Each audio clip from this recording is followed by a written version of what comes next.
저희 교역자들 중에 한 가정이 이제 다음 달이 되면 첫 번째 아이를 출산하게 됩니다. 결혼해서 처음으로 아이를 이제 출산하게 되는 거예요.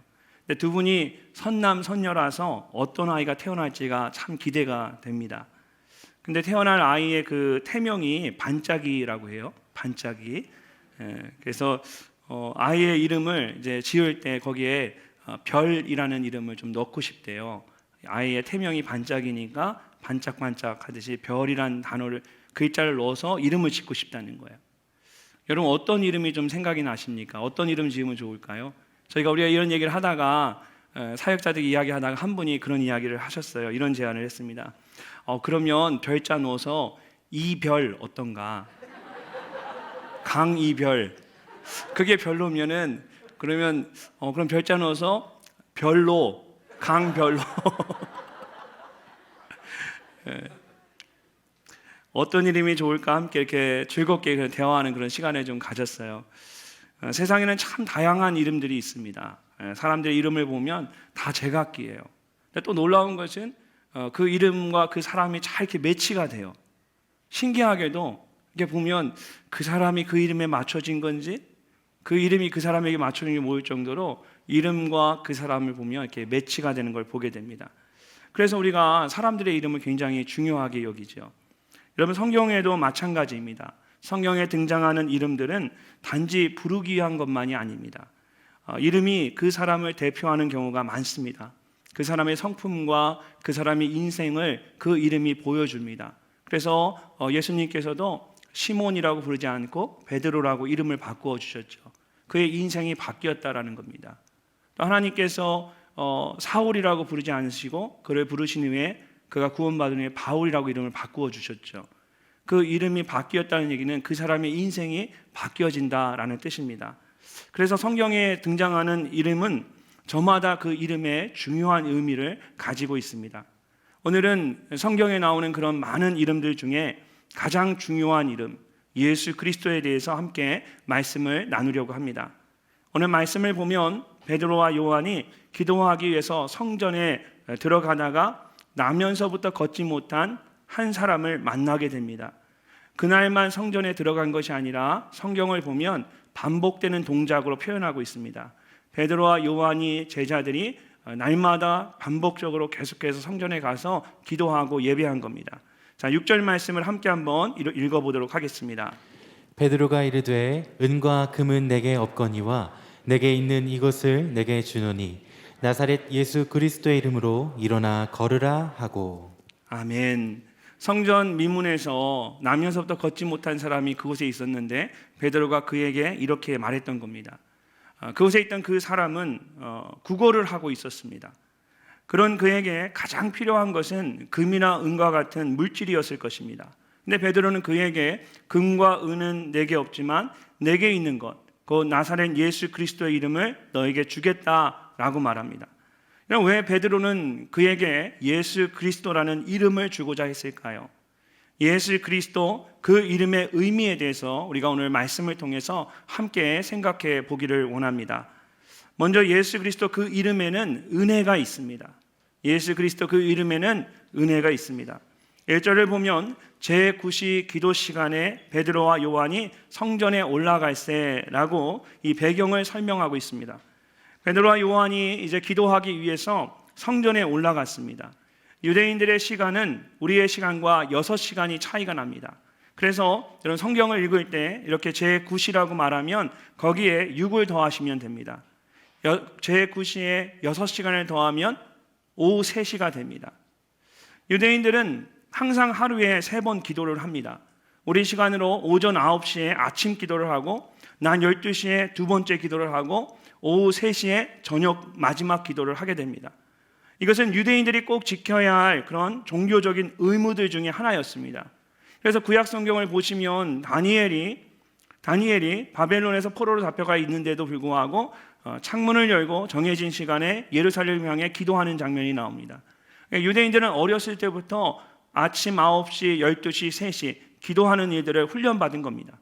이렇게 유대인들에게는 꼭 지켜야 할 3가지의 종교적 의무가 있었는데 그 첫 번째가 기도하는 것이고 두 번째는 구약의 율법을 듣고 읽는 것입니다. 그리고 세 번째는 구제하는 것입니다. 어려운 사람들을 도와주는 거예요. 그리고 성전은 이 세 가지를 한꺼번에 할 수 있는 아주 중요한 자리입니다. 아주 적절한 자리이죠. 그래서 오늘 말씀을 보면 베드로와 요한이 오후 3시에 기도하기 위해서 성전에 올라가고 있었습니다. 그리고 그때 나면서부터 지금까지 한 번도 걷지 못했던 그 사람이 사람들의 도움을 받아서 성전 입구에 도착을 하게 됩니다. 근데 그가 성전에 온 이유는 다른 사람들처럼 기도하기 위해서가 아니었습니다. 성전 입구에서 성전에 들어가는 사람들에게 구걸하기 위해서였습니다. 유대인들의 세 가지 종교적 의무가 뭐라고 했죠? 방금 이야기했죠? 기도하는 것, 말씀 읽는 것, 구제하는 것. 그래서 성전에 들어가는 경건한 유대인들은 이 세 가지 종교적 의무를 중요하게 여겼습니다. 그렇기 때문에 그런 사람들이 오고 가는 이 성전 입구는 사실 구걸하기에 가장 적합한 장소였습니다. 그렇다면 성전 입구에서 구걸을 하고 있는 이 나면서부터 걷지 못한 이 사람은 어떤 사람이었을까요? 오늘 본문 말씀을 보면 이 사람에 대한 몇 가지 중요한 단서들이 나옵니다. 먼저 이 사람은 오후 3시가 되어서야 이곳에 나올 수 있었습니다. 스스로 걸을 수 없었기 때문에 사람들이 도와줘야만 나올 수 있는 그런 힘든 처지였습니다. 오후 3시는 하루 중에 마지막 기도의 시간입니다. 만약 그가 첫 번째 기도 시간인 오전 9시에 나올 수만 있었다면 아마 하루 종일 더 많은 도움을 받을 수 있었을 것입니다. 근데 이 사람은 오후 3시에 마지막 시간이 되어서야 성전에 올 수가 있었습니다. 그리고 이제 마지막 기도 시간만 남았기 때문에 그 마음이 사실 굉장히 절박한 상황이었습니다. 또한 이 사람은 성전에 있는 문들 중에 미문이라는 곳에 있었습니다. 예루살렘 성전에는 삥 둘러가며 10개의 문이 있었는데 이 미문은 성전의 동쪽에 위치한 문이었습니다. 그리고 성전의 동쪽은 산과 높은 계곡으로 이루어진 오르막길로 되어 있었습니다. 여러분 만약에 예배드리러 간다면 어디로 가시겠습니까? 평평하고 잘 터여진 길로 걸어가시겠습니까?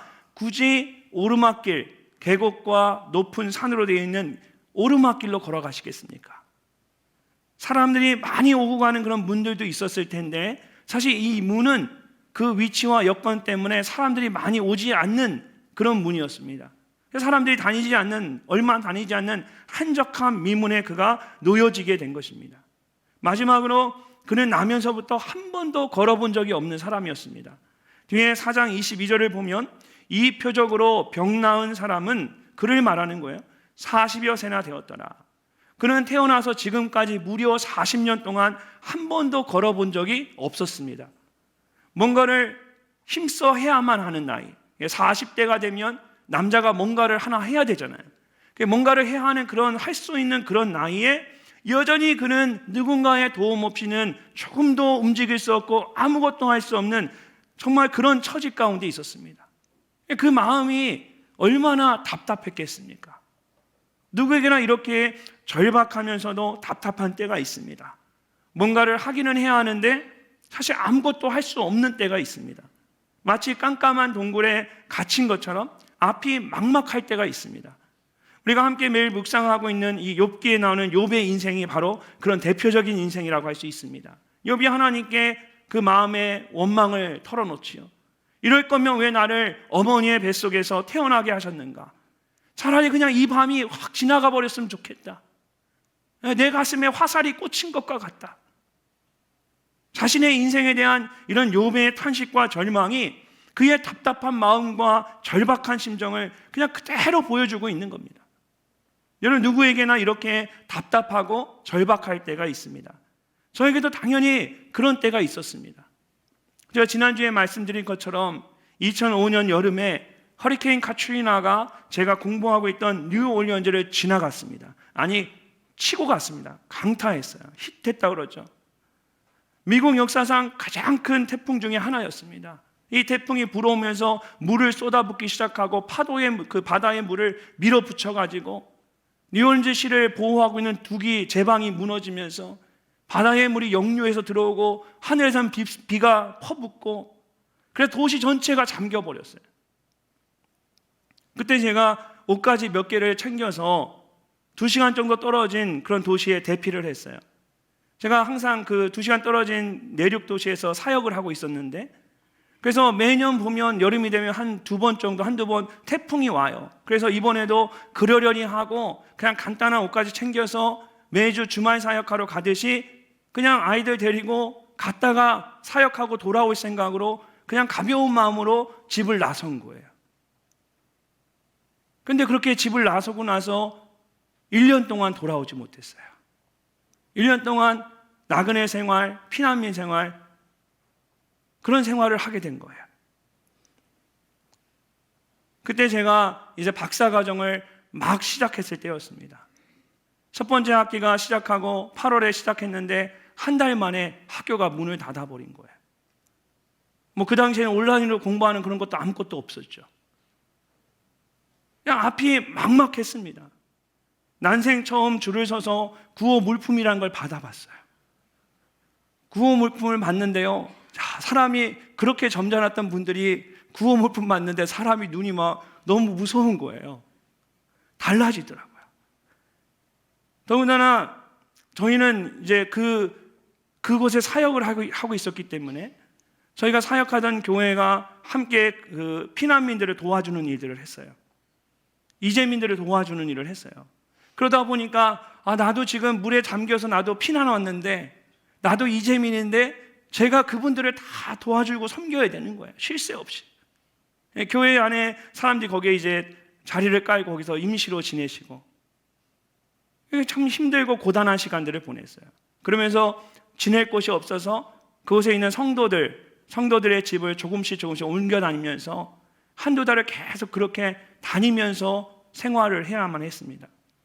그래서 아내가 몸이 안 좋아져서 결국 한국에 아이들과 함께 보내야만 했어요. 그래서 어렵게 그렇게 가족들을 한국에 보내고 저 혼자 이제 대학가 근처에 있는 허름한 아파트에서 지내는데, 그러니까 어떻게 해야 할지 그냥 막막한 거예요.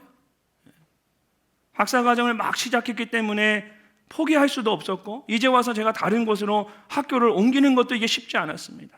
그러다 한 번은 어느 학교에서 옮길 수 있을 가능성에 이야기를 해서 그 학교를 찾아 방문하는데 새벽 일찍 출발해서 12시간을 혼자 운전해서 간 거예요. 가면서 햄버거 사가지고 한 손에 햄버거 들고 먹으면서 계속 운전해서 12시간을 아무 생각 없이 그냥 간 거예요. 가서 거기서 2시간 동안 면담하고 다시 또 12시간을 운전해서 집으로 돌아왔어요. 혼자서. 24시간을 쉬지 않고 운전할 정도로, 그거에서 잠깐 쉬지 못할 정도로 그만큼 제 마음이 그 당시에 굉장히 절박했던 거예요. 나중에 제가 알게 되었지만 그 당시에 저의 부모님은 저보다 더 절박한 상황이었어요. 아들이 미국에서 재난을 겪고 있는 것도 마음이 힘든데 그때 저희 아버지께서 혈액암 판정을 받으셨어요. 그래서 저에게 차마 이게 말씀을 하지 못하셨던 거예요. 나중에 제가 몇 년 후에 한국에 방문했을 때 이제 그때서야 제가 그 당시에 저희 아버지가 혈액암으로 판정을 받고 그런 일이 있었다는 걸 그때서야 알았어요.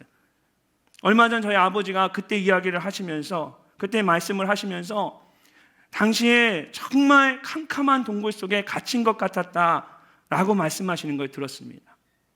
아마 여러분에게도 여러분 나름대로 답답하고 절박한 때가 있었을 것입니다. 아니, 지금 이 순간 그런 절박한 시간을 보내고 계신 분들이 우리 가운데 있을 것입니다. 제가 마을별로 이제 기도 제목을 받아서 새벽마다 기도하고 있는데 그 기도 제목들을 보면 정말 다양한 어려움 가운데 있는 것을 보게 됩니다. 제가 새벽마다 주님의 이름을 부르며 간절하게 기도할 수밖에 없는 것은 그만큼 그 기도의 제목들이 읽어보면 너무너무 절박한 거예요.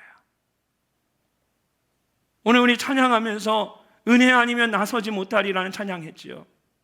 그 찬양을 부르는데 정말 우리 가운데 있는 그 사연들은 저는 알잖아요.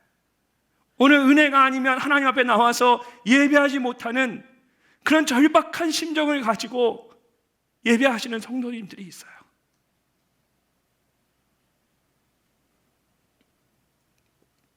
오후 3시가 되어서 아무도 다니지 않는 성전 미문에 놓여진 나면서부터 걷지 못했던 이 사람의 심정이 이와 같았습니다. 아무 소망이 없었어요.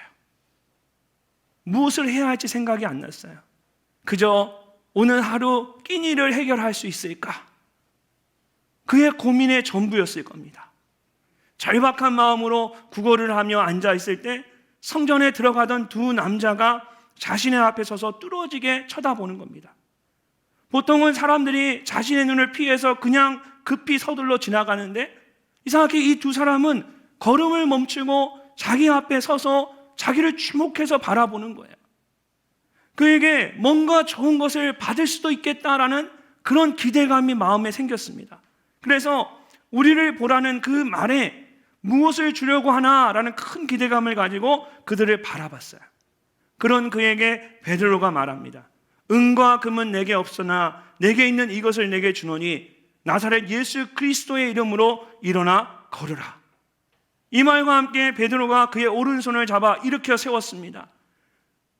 자리에 앉아있던 그는 뭔가 좋은 것을 받는다는 기대감으로 오른손을 쫙 내밀었는데 베드로가 그 내민 오른손을 붙잡고 일으켜 세운 것입니다. 태어나서 40년 동안 한 번도 서지 못했던 그가 처음으로 일어서 서게 되었습니다. 걷는 것이 무엇인지, 뛰는 것이 무엇인지 몰랐던 그가 갑자기 걷고 뛰게 되었습니다. 인간적으로 불가능하다고 생각했던 일들이 그래서 그의 인생 가운데 단 한 번도 생각해 보지 않았고, 아니 일찍이 오래전에 포기했던 일이 어느 날 갑자기 그 순간에 그에게 일어난 것입니다. 그럼 성경이 이 놀라운 기적의 사건을 통해 보여주고자 하는 것이 무엇일까요? 그것은 예수 그리스도의 이름이 갖고 있는 놀라운 하나님의 은혜입니다. 전혀 예상하지 못한 순간에, 아무것도 기대하지 못했던 그 순간에 임하는 놀라운 하나님의 은혜를 우리에게 말하고 있습니다. 에베소서 2장 8절과 9절에서 바울은 우리의 구원에 대해서 이렇게 말합니다. 우리 함께 한번 읽어보도록 하겠습니다. 너희는 그 은혜에 의하여 믿음으로 말미암아 구원을 받았으니 이것은 너희에게서 난 것이 아니요 하나님의 선물이라. 행위에서 난 것이 아니니 이는 누구든지 자랑하지 못하게 함이라. 아멘. 아멘. 너희는 그 은혜에 의하여 믿음으로 말미암아 구원을 받았으니. 우리가 어떻게 구원을 받았습니까? 우리가 아직 죄인 되었을 때에 하나님께서 하나밖에 없는 독생자 예수 그리스도를 십자가에 내어주심으로 우리에 대한 하나님의 사랑을 확증하여 주셨습니다. 우리는 그것을 믿음으로 우리는 구원을 받았습니다. 나면서부터 한 번도 걷지 못했던 사람이 오후 3시 마지막 시간에 성전 미문에서 베드로와 요한으로부터 예수 그리스도의 이름을 들을 수 있었던 것은 전혀 생각하지 못했던 놀라운 하나님의 은혜였습니다. 이와 마찬가지로 죄인에 불과했던 우리가 예수 그리스도를 믿음으로 구원받은 것도 전적인 하나님의 은혜인 줄로 믿습니다. 사랑하는 성도 여러분, 예수 그리스도의 이름에는 이런 놀라운 은혜가 있습니다. 일어설 수 없는 자를 일으켜 세워주시고 소망 없는 나를 소망 있는 존재로 만들어주시는 놀라운 은혜가 예수 그리스도의 이름 안에 있는 줄로 믿습니다. 나면서부터 걷지 못했던 사람과 같이 오후 3시에 성전 마지막 시간에 성전 민문에 앉아있는 것 같으십니까? 여러분 마음 가운데 그런 분들 계실 거예요. 오늘 여러분의 삶 가운데 예수 그리스도의 이름을 선포하십시오. 그 이름 안에 있는 놀라운 은혜가 여러분의 삶을 새롭게 하실 줄로 믿습니다. 놀라운 은혜의 자리로 우리 모두를 이끌어 주실 줄로 믿습니다. 두 번째로 예수 그리스도는 능력의 이름입니다. 능력의 이름. 자, 7절과 8절 말씀을 함께 읽어보겠습니다. 오른손을 잡아 일으키니 발과 발목이 곧 힘을 얻고 뛰어 서서 걸으며 그들과 함께 성전으로 들어가면서 걷기도 하고 뛰기도 하며 하나님을 찬송하니. 아멘. 베드로가 예수 그리스도의 이름으로 일어나 걸으라고 말하자 40년 동안 한 번도 걷지 못했던 그의 발과 발목에 힘이 생기면서 일어나 걷기 시작했습니다. 여러분, 뛰어 서서 걸으며, 그러니까 뛰어서 섰다라는 거예요. 이건 그냥 천천히 일어났다라는 뜻이 아닙니다. 순간적으로 자기가 감당할 수 없는 그런 스프링 같은 힘이 발목과 발에 힘이 확 주어지면서 자기도 모르게 펄쩍 뛰어오른 겁니다. 그는 그렇게 서 있기만 한 것이 아니라 바로 걷기 시작했습니다. 그리고는 펄쩍펄쩍 뛰면서 뛰어가기 시작했습니다. 이거는 의학적으로 도저히 일어날 수 없는 일입니다. 아니, 부모라면 다 아실 거예요. 저도 어렸을 때 저희 아이들 처음 걸음마 배울 때, 여러분 기억하십니까? 아이들 걸음마 걷기 시작한 지 한 1년이 돼 돌이 닿는데 걷지 않으면 부모의 마음이 막 불안해져요. 이제는 걸어야 되는데 1년이 걸리는 거예요. 걷는데, 태어나서. 걷기 시작하는 애 걸음마를 저는 주걱 같은 거 있죠. 국자 같은 거. 그거 아이 손 딱 잡으라고 이렇게 주고 제가 한쪽 잡고 그렇게 걷기를 연습을 시켰어요. 그러다가 좀 걷는 것 같으면 제가 살짝 국자를 이렇게 놔버리면 그 아이가 그것만 붙들고 이렇게 뒤뚱뒤뚱 걷더라고요. 저만 그렇게 아이를 훈련시켰나요? 다 그렇게 걸음마 배우셨어요. 여기 계신 분들이요. 예, 오랜 시간을 두고 배우셨어요. 이해할 수 없는, 한 번도, 여러분 나면서 한 번도 40년 동안 걸어본 적이 없는 사람이에요. 근데 그런 사람이 어떻게 연습도 없이 바로 걷고 뛸 수가 있겠습니까?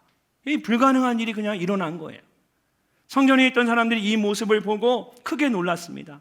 매일 성전에 오고 하면서 미문에 앉아 구걸하던 그를 분명히 봤는데 그런 그가 걷고 뛰는 것이 이게 도저히 믿어지지가 않았던 거예요. 그래서 그를 걷게 한 베드로 주변에 많은 사람들이 모여들었습니다. 12절 말씀을 보시면 베드로가 그들에게 이렇게 말합니다. 베드로가 이것을 보고 백성에게 말하되 이스라엘 사람들아, 이 일을 왜 놀랍게 여기느냐? 우리 개인의 권능과 경건으로 이 사람을 걷게 한 것처럼 왜 우리를 주목하느냐? 무슨 말입니까? 우리가 한 것이 아니라는 거예요. 왜 우리를 주목하느냐? 이건 우리가 한 것이 아니다. 그러면서 16절 말씀을 보면 베드로가 어떻게 이런 일이 일어났는지에 대해서 이렇게 말합니다. 우리 함께 사도행전 3장 16절 말씀 읽어보겠습니다. 그 이름을 믿음으로 그 이름이 너희가 보고 아는 이 사람을 성하게 하였나니 예수로 말미암아 난 믿음이 너희 모든 사람 앞에서 이같이 완전히 낫게 하였느니라. 아멘. 그 이름을 믿음으로 완전하게 낫게 하였느니라. 나면서부터 걷지 못했던 이 사람이 어떻게 한순간에 걷고 뛸 수 있게 되었습니까? 베드로는 나 때문이 아니라는 겁니다. 예수 그리스도라는 그 이름이 40년 동안 한 번도 걷지 못했던 그를 일으켜 세웠고, 그를 일으켜 세웠을 뿐만 아니라 성경이 뭐라고 말합니까? 완전히 낫게 하였다. 누구의 능력이 아니라 예수 그리스도 그 이름 안에 있는 능력이 그를 일으켜 세워서 완전히 낫게 했습니다. 저희 아버지께서 혈액암 판정을 받으셨는데 여러분 어떻게 됐는지 아십니까? 궁금해하실 것 같아서, 궁금하신 것 같아요. 그죠? 그래서 제가 그 뒷이야기를 해드리고 싶어서. 어떻게 혈액암 판정을 받으셨냐면 대전에 있는 이제 한 병원에 가셔서 내시경을 하셨는데 의사가 암이 있는 것 같다고 큰 병원에 가서 정밀 검사를 받으라고 했어요. 청천벽력 같은 그런 말이었습니다. 당시에 제 바로 위에 있는 형이 20년 동안 신부전증으로 투석을 하고 있었어요. 초등학교 때부터. 그리고 저는 미국에서 아까 말씀드린 것처럼 이재민 생활을 하고 있었어요. 의사의 말을 듣고 나오면서 저희 아버지가 굉장히 담대하신 분인데 그 모든 어려움들을 다 견뎌내신 분인데 그날은 병원에 나오면서 그냥 본인 다리에 힘이 풀려서 주차장 계단에 있는 그 보드블록에 그냥 주저앉으셨대요. 그리고 서울에 있는 큰 병원에 예약을 하고 검사를 받으셨습니다. 검사 결과를 기다리는 한 달 동안 어머니와 함께 매일 예배를 드리면서 마음을 가라앉히고 삶을 정리했어요. 다른 암도 아니고 혈액암이면 이제는 이게 방법이 없다라고 생각하셨던 거죠.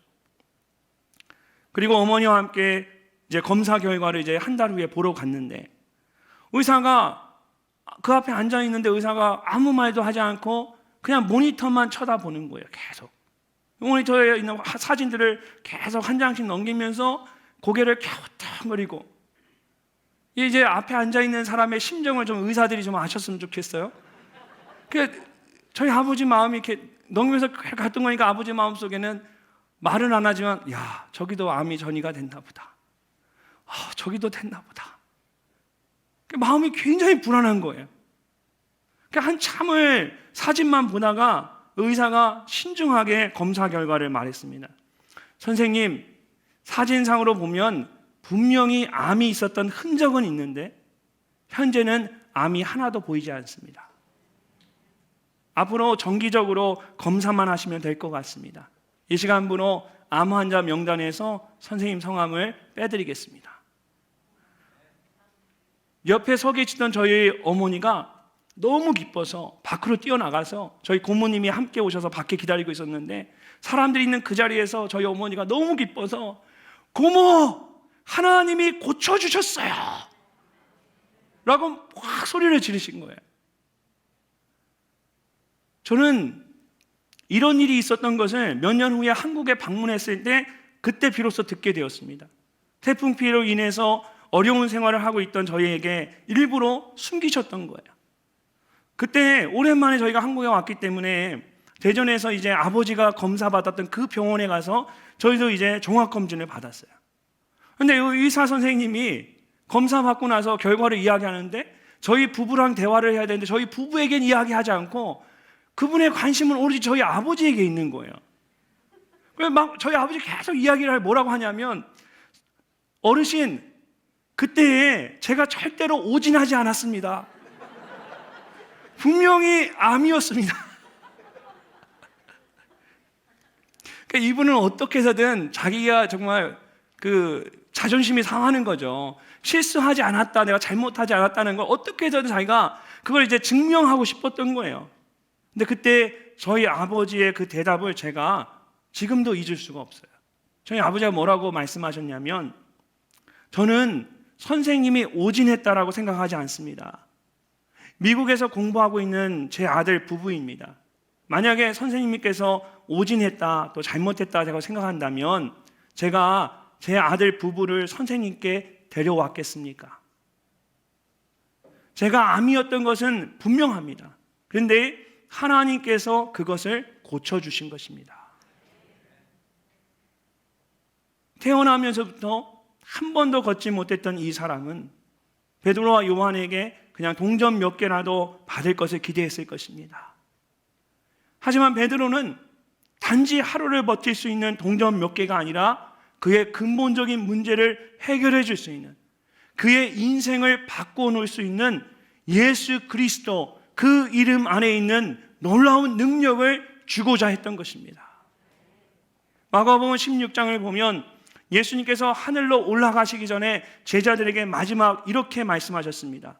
마가복음 16장 17절과 우리 18절 말씀을 함께 한번 읽어보겠습니다. 믿는 자들에게는 이런 표적이 따르리니 곧 그들이 내 이름으로 귀신을 쫓아내며 새 방언을 말하며 뱀을 집어 올리며 무슨 독을 마실지라도 해를 받지 아니하며 병든 사람에게 손을 얹은즉 나으리라 하시더라. 아멘. 믿는 자들에겐 이런 표적이 따른다고 말씀하셨습니다. 여러분 이 말씀을 믿으십니까? 믿으시는 분들에겐 이 말씀이 그대로 이루어질 줄로 믿습니다. 예수님의 이름으로 귀신을 쫓아내고 병든 자를 치료하고 예수님께서 행하셨던 모든 능력이 예수 그리스도의 그 이름 안에 있습니다. 예수님께서는 나를 믿는 자는 내가 하는 일을 그도 할 것이요 또한 그보다 더 큰 일도 하리라고 말씀하셨습니다. 우리가 예수 그리스도의 이름 안에서 주님이 행하셨던 일뿐만 아니라 그보다 더 큰 일도 행할 수 있는 줄로 믿습니다. 육신의 연약한 가운데 있는 분들이 계십니까? 이런 가정의 문제로 인해 아파하고 있는 분들이 계십니까? 삶의 문제로 인해 고민하고 낙심하고 있는 분들이 계십니까? 예수 그리스도의 그 이름의 능력을 믿으시기 바랍니다. 그리고 그 이름을 믿음으로 여러분의 삶 가운데, 여러분의 가정 가운데, 여러분의 육신 가운데, 여러분의 삶의 문제 가운데 그 이름을 믿음으로 선포하십시오. 예수 그리스도의 이름이 여러분 안에 강력한 능력으로 역사하실 줄로 믿습니다. 마지막으로 예수 그리스도의 이름은, 그 이름에는 기쁨이 있습니다. 아무 소망 없이 성전 미문에 앉아 구걸하던 그가 주의 은혜로 예수 그리스도라는 이름을 받게 되었습니다. 나면서부터 한 번도 걸어본 적이 없었던 그가 예수 그리스도의 이름에 있는 능력으로 일어설 뿐만 아니라 걷고 뛰게 되었습니다. 여러분, 상상하지 못했던 일들이 일어난 것입니다. 근데 여기에는 그냥 단지 그가 걷게 되었다라는 것보다 더 큰 중요한 의미가 있습니다. 여러분, 8절 말씀을 함께 읽어보겠습니다. 뛰어 서서 걸으며 그들과 함께 성전으로 들어가면서 걷기도 하고 뛰기도 하며 하나님을 찬송하니. 아멘. 나면서부터 걷지 못했던 사람이 예수 그리스도의 이름으로 일어서서 걷고 뛰기 시작하면서 하나님을 찬양하기 시작했습니다. 방금 읽은 말씀에서 뛰기도 하며 라고 할 때 이 단어는 그냥 뛰는 것이 아닙니다. 사슴이 높이 점프하듯이 펄쩍펄쩍 뛰는 걸 말합니다. 특별히 이 단어는 이사야 35장 6절에 나오는 단어와 똑같은 단어입니다. 하나님께서 이사야 선지자를 통해서 이제 회복하게 될 그 새날이 임하게 됐을 때 그 날에 대한 예언의 말씀을 주셨습니다. 근데 똑같은 단어가 그곳에 먼저 쓰여졌습니다. 여러분, 함께 한번 읽어보겠습니다.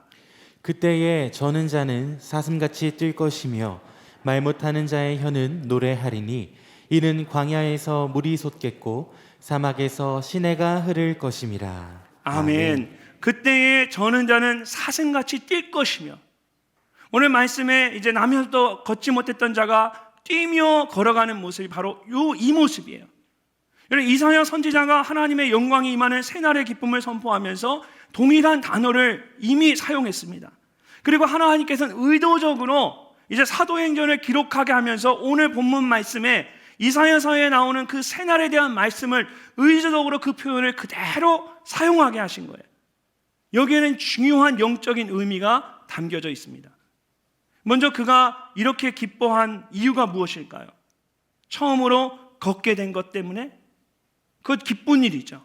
그러나 여러분, 그건 그냥 겉으로 보여지는 거고, 이 사람이 정말 기뻤던 더 중요한 이유가 있었습니다.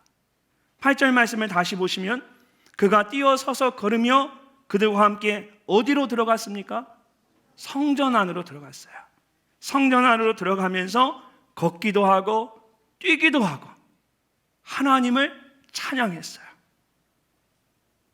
이 사람 안에 40년 만에 일어서는 것보다 성전으로 들어가는 그 순간 그가 하나님을 찬양했어요. 그 기쁨이 충만했다라는 거예요. 그는 지금까지 성전 민문에 앉아서 구걸을 하며 살았습니다. 많은 사람들이 그의 앞을 지나가면서 성전 안으로 다 들어갔을 거예요. 그러나 모든 사람이 다 들어간 후에도 그는 한 번도 성전에 들어가지 못했습니다. 단 한 번도 들어가지 못했어요. 들어갈 수 있는데 들어가지 않는 것이 아니라 들어가고 싶었지만 들어갈 수 없었던 거예요. 내가 할 수 있는데 안 하는 것과 내가 하고 싶은데 못하는 것은 다른 거예요. 지금 이 성전의 민문에 앉아있던 이 사람은 한 번도 그 성전 앞에 있으면서 그 성전에 들어가 보지 못했어요. 당시의 유대인들은 질병이 있는 사람이나 장애를 가지고 있는 사람들을 보면 그들이 하나님 앞에 부정한 일을 했기 때문에 그렇게 되었다라고 생각했습니다. 그래서 그런 사람들은 성전에 들어가지 못하도록 했습니다. 그래서 이 나면서부터 걷지 못한 이 사람은 장애를 갖고 있었기 때문에 그 평생에 한 번도 성전에 들어가서 예배하지 못했던 거예요. 근데 그랬던 그가 이제 처음으로 성전에 들어가서 예배할 수 있게 된 거예요. 그것이 그에게는 일어서는 것보다 더 큰 기쁨이었던 겁니다.